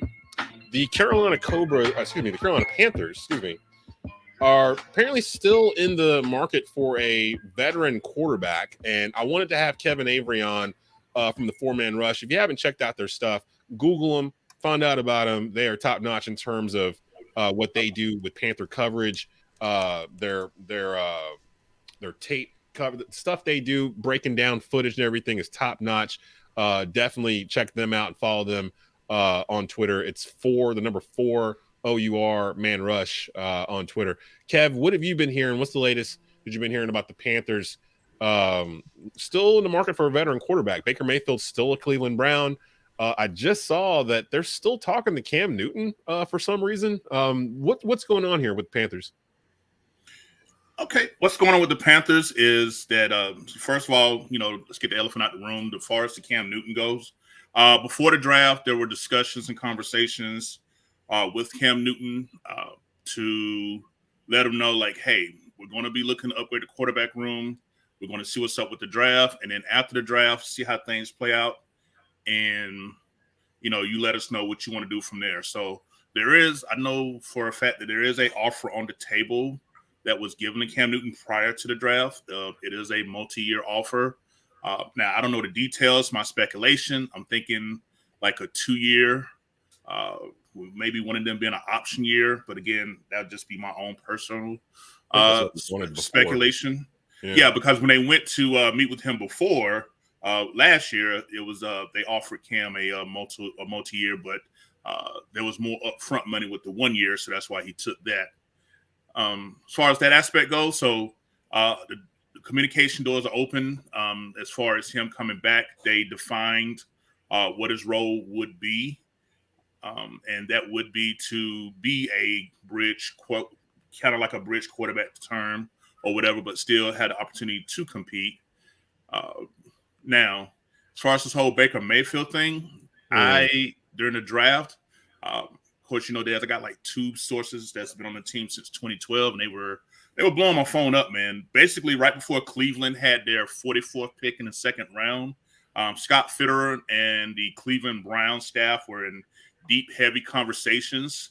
The deal was about to go down, but it broke down whenever Cleveland did not want to pay any of Baker Mayfield's 5th-year option, which I don't blame Scott Fitterer. Yeah, I don't blame him. I'm already paying 1 5th-year option already with Sam Darnold. You think I'm going to pay another one? And then right before they picked, I think when it was at the 43rd pick, they called right back, and they were saying, okay, we're going to we'll pay some of it, some of the Baker's 5th-year option. And I think Scott being petty, he was kind of like, all right, take Sam Darnold, and and we got a deal. And obviously Cleveland laughed, and and ended on that notion. So. I'm still amazed at the downfall of Baker Mayfield. 2 years ago, this dude was dueling Pat Mahomes in a playoff game and almost won. They were 11-5. He played hurt this year throughout the whole season. Loses Odell Beckham. I don't understand why they're blaming Baker Mayfield for everything. Where when I'm looking through his stats and I watch him play, they played the Panthers 2 years ago, and I think it was in Charlotte, and he came up here and they beat us. And I came away pretty impressed with how he had handled the offense and how he had played. I can't find the dude doesn't have any outside kids. He don't beat his wife. His teammates don't like him. His teammates. I guess I've never heard a teammate say something specifically about him. Like all that feels like hearsay to me. That it's like James Harden's hamstring. We've never heard the 76ers say James Harden has a hurt hamstring. He's playing at 50%. We've all just assumed that his play has come from him having a hurt hamstring. But I don't remember the 76ers ever saying anything about him being hurt. And it's kind of the same thing here with this. So I don't understand. The dude was in so many commercials and all this other stuff and looked like he's a Heisman Trophy winner, number 1 overall pick. And he was going this way. And then just for whatever reason, the Browns decided, oh, that car looks shinier. We want that one, even though it's got all kinds of problems underneath the hood. And now he's going like this, and nobody wants to touch him. And I just don't understand why. It's kind of the word is that it's kind of he has a sense of entitlement that comes with him. It's more so dealing with, that kind of. But shouldn't he though? I mean, number 1 overall pick, Heisman Trophy winner. But I'm not saying the pros. He's never won anything. He's short. He's short, and he's short and not as athletic as the other smaller quarterbacks in the league that have had success, like a Russell Wilson. Now, granted, he's been with the Browns, but I mean, he really hasn't done anything yet to earn professional respect. I mean, he had OBJ, that didn't work well. Jarvis Landry. Jarvis Landry. Nobody's really the biggest thing is that you never hear people sticking up for him in the press, like his teammates and stuff. You never ever hear that, which is kind of odd. I mean, you think maybe the commercials and stuff. Maybe that's exactly what I was going to say. Yeah.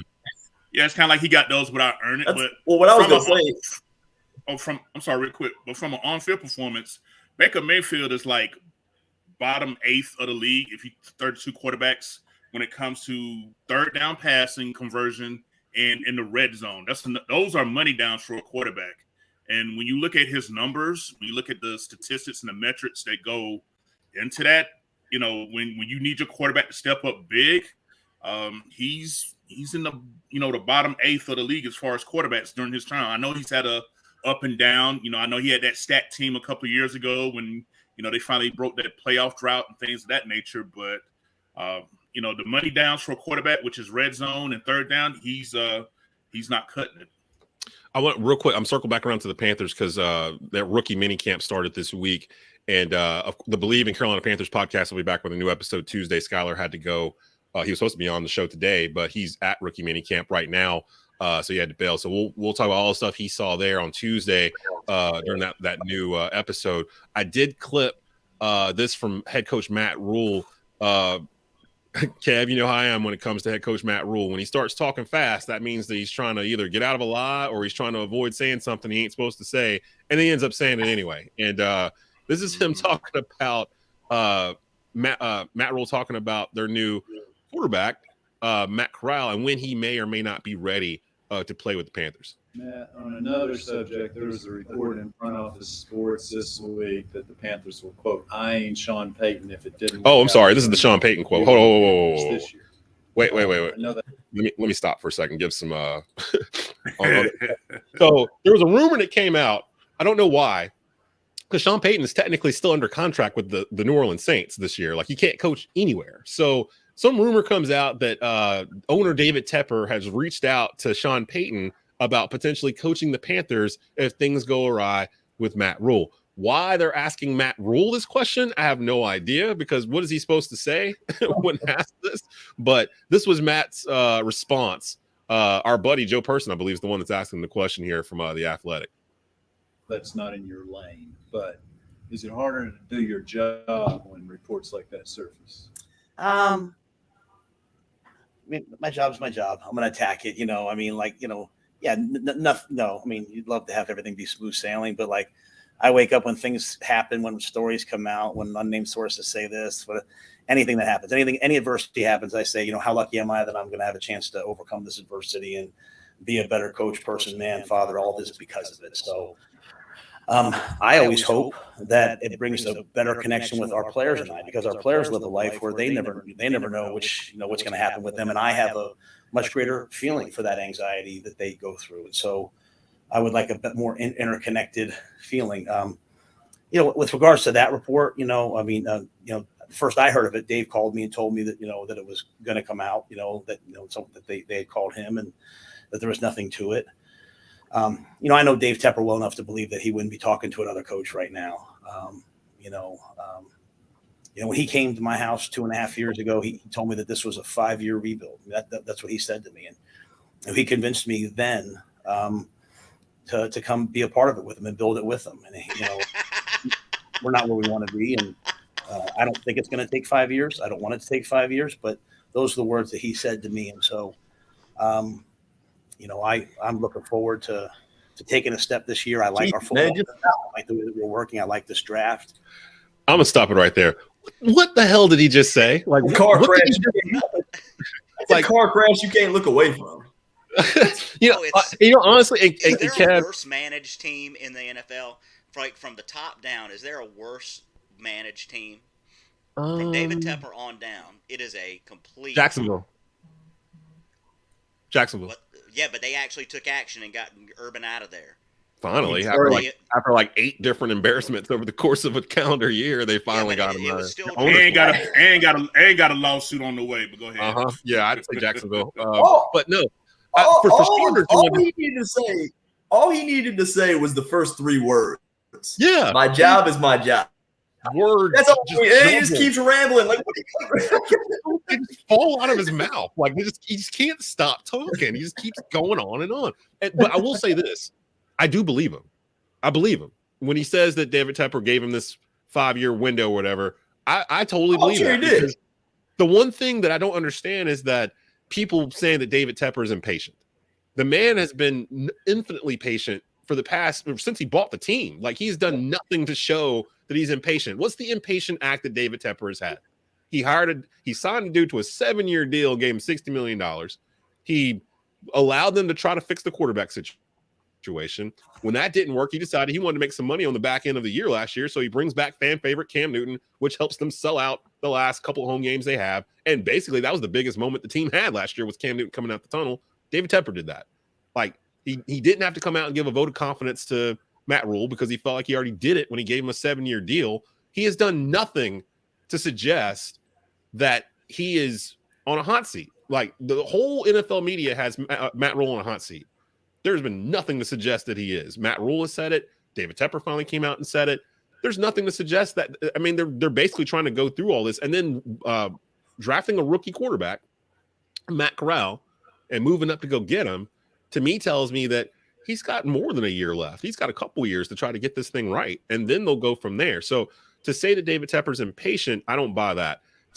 Now, you could have said the same thing about the Cincinnati Bengals at this point last year. The exact same thing. Their quarterback was on a hot seat. The owner was, what are you doing? You've got this top quarterback, but you have no way you have nothing in front of him. And they made it to the Super Bowl. The whole narrative changed. So I guess my question is, do the Panthers have enough on their roster to make a change in terms of the narrative of the franchise? Because right now they are on this path where every 30 days or so they do something where the league laughs at them, and it's strange. Yes, the Carolina Panthers are going to get the last laugh here. I'll tell you that right now, and you can remember this day, guys. The time and date, I think it's 11:53 Eastern time. Okay, the Panthers will make the playoffs next year. There's no doubt in this year, whatever we call it. And you're going to ask me why, and I see some of you looking. Hey, guys, you know what? I'm not wrong usually. I'm sometimes wrong, but Larry's been on point with a lot of these lately, too. I don't. Who's playing quarterback? Well, let me finish. Okay, Desmond mentioned earlier, a lot. He doesn't hear Tepper talking about this stuff. Doesn't hear this stuff around the camp and from the folks that cover the team. The media needs a story. They don't have the story they want, so they're going to come up with any junk that they can come up with. And don't believe the national media. They are not the national media. When it comes to the Panthers, the national media has no idea what's going on down What's here. going on? I want to get back to the playoff part because. Well, let me finish. Oh, that's fine. I don't like. But tell me how they're making the playoffs, please. Please. 7 teams making the playoffs. 7 teams making the playoffs. The Panthers have the third easiest schedule going into next year. Although I said at the beginning of the show, that's the stat I hate the most. Yeah, these teams they're are the third best team in their division. Okay, let me finish. Okay, guys. At the end of the day, when you look at this team, okay, they already told you, whether you like it or not, Sam Darnold is your quarterback. So the fans there, get over it. Put on your big girl and boy pants and understand Sam Darnold is your quarterback, whether you like it or not. So you better learn to have him go ahead and be the guy for you. That's number one. Number two, the offensive line is better. He's basically the offensive line is much better. So Sam Darnold's leading them to the playoffs in a division with a loaded Saints defense. No, and Tom Brady. He's going to the playoffs. Let's put some clarity. Oh, go ahead, Kev. Let's get some clarity on exactly. Hold on. Let's get some clarity on exactly what was said. Scott Fitterer and Matt Rule said that if the season started now, Sam Darnold will be our quarterback. Yeah. And If he it started now, He immediately walked that back. In that understand same the difference between saying if it started now versus what's going to happen on September the 11th or whatever. Because at the time, before we drafted Matt Corral, it was only Sam Darnold and P.J. Walker. So, of course, if the season started now, it would be Sam Darnold. But if you've been listening to all the press conferences, Scott Fitterer said that even though Matt Corral has been here, he's actually accelerating and catching up pretty nicely already with the playbook that they have. He already said that Sam Darnold and Matt Corral are a lot closer in terms now. Now, what they've done as far as learning a new offense at the same time, so it's not like right, they're both Sam Darnold. Yeah, this is a new playbook for them both. You know, the Ben McAdoo playbook is totally different from the playbook that they previously had. Real quick, because we're almost at the end of the show here. Kev, who would you want to start? Corral or Darnold week 1? Oh God, that's like asking if you want diarrhea or STDs. 100%. And somehow they're going to the playoffs. I wouldn't say the quarterbacks lead them to the playoffs. I would say that the top 3 overall defense they had that's full of rookie contracts and a healthy Christian McCaffrey makes them a playoff contender. I mean, that's a huge question mark there. They won But 5 every games team last has year. question marks. Every single team in the league has question marks. You guys are basing this on the fact that you have a bigger story right now if they don't make the playoffs than if they do make the playoffs. It seems like in I don't think that's true at all. It's ridiculous. I don't think that's true at all. I think it's a bigger story that make the playoffs. Hey, but you know what? You're all going to tell be them 5 laughing years. come the end of the season. Kevin, I want everybody to remember, I was the one that's You're the first one to say Panthers. I haven't even said that yet. playoffs. So yeah, Larry's standing out there. Every year, 4 different teams make the playoffs that didn't make it the previous year.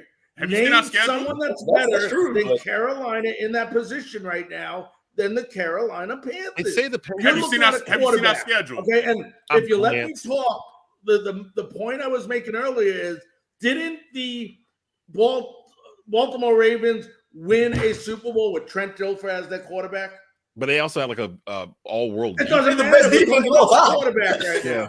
They're not talking. Our I defense think they is good. blanked like the last 2 or 3 teams they No, played. you know what? No, they do not. The Carolina Panthers do not have that Ravens defense. It's not even No. close. Of course It's not. not even close. Of course not. You don't need that. Look You at don't it. need that defense. You just need a defense that's. But he's making They gained like 14 like, to 9 that year. All They right, won the games like- okay, we've lost this. We've completely lost. it. Yeah, I mean, I'm not getting my chances. So go ahead.